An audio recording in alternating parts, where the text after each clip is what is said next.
All right, guys, this is our last week in Algebra 1B, our last week for the school year, and only one lesson left. Your final lesson is on exponential decay. This is very similar to last week's lesson on exponential growth.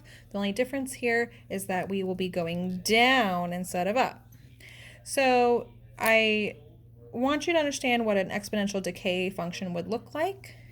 In the exponential growth function, we started near our x-axis and we had a steep curve going up to show growth. In this case, we start up high by our y-axis and we have a steep curve going down towards the x-axis. It does not necessarily approach it unless this function does reach 0. But you can see that it has a much faster decline than a linear function would. Okay? We also know that the formula for an exponential function is y equals a, open parentheses, 1, in this case for decay we use a minus sign, r for the rate, close parentheses, raised to the t for time. So again, for exponential decay, we have y equals a, open parentheses, 1 minus r, close parentheses, to the t. Last week we used a growth function and we simply replaced that minus sign with a plus sign to show growth. Remember that your rate must be written as a decimal, so your information will give it to you as a percentage and you must change that to a decimal by dividing by 100 or moving your decimal point. Okay? So let's start with an example. Exponential decay occurs very often in the real world. It can be a decline in population, a decline in the value of a product, a decline in an infection rate. Okay, and so in this case, let's say that we have an indigenous population of a particular insect and their population is decreasing at an alarming rate. So for example, let's say that right now at this current moment, there are 6,000 insects. And they are decreasing in population by 4% every year. And we want to know how many will be left in, let's say, 10 years. Okay, we're simply going to plug these values into our equation and see what we get. So y equals, our initial value is 6,000, open parentheses, 1 minus, our rate is 4%, and if we write that as a decimal, we get 0.04. So I'm going to plug that into my equation. Close parentheses, raised to t for time. In this case, that is 10. And then I'm simply going to use my calculator and I am going to solve this equation. I'm going to start with what's in parentheses following my order of operations. So 1 minus 0.04, I get 0.96, raised to the time, which is 10. And then I'm going to multiply by my initial value of 6,000. And I get 3,988.99. So 3,988.996. And since we're talking about the number of an actual living creature, we can round that to a whole number. Always round down in this case. And so there will be about 3,988 insects left in 10 years, which is a drastic decrease. We've lost over a third of the population in that short amount of time. Okay? Now, another thing that uses decay that you may have heard of before is half-life. The half-life of something. In general, when we're discussing half-life, we're talking about chemistry and molecules.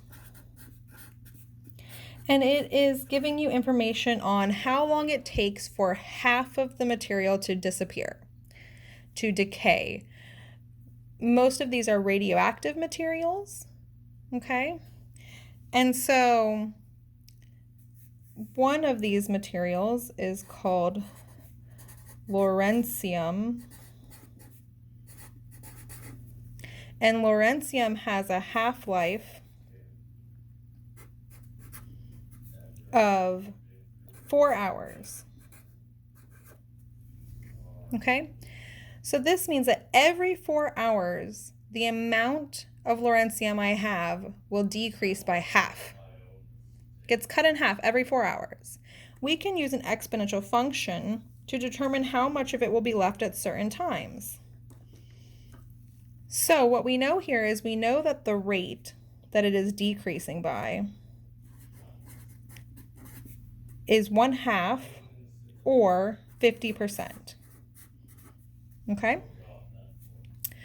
We know that every 4 hours it gets cut in half, but what if we were wanting to know how much would be left after, let's say, 24 hours?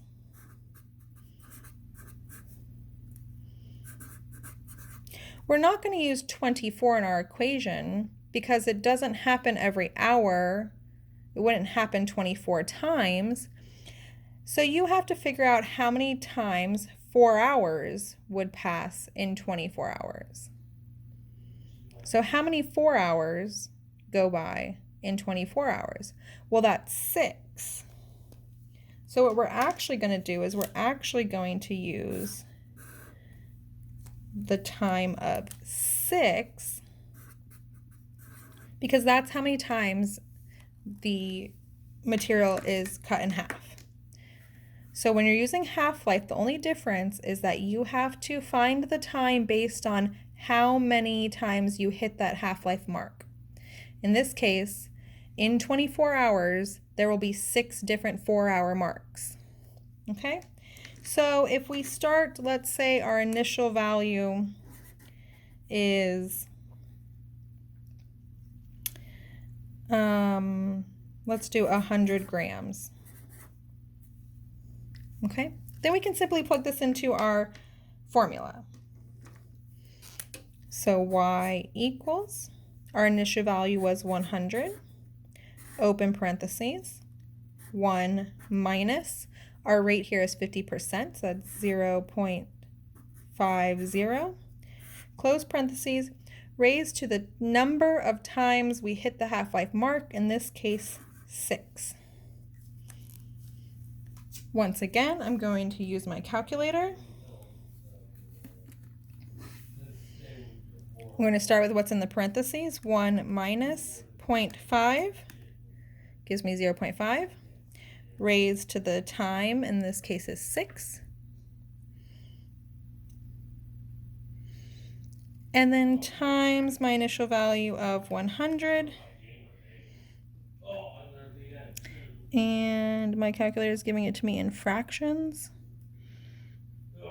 So 25/16, which means at the end of 24 hours, I only have 1.56 grams left.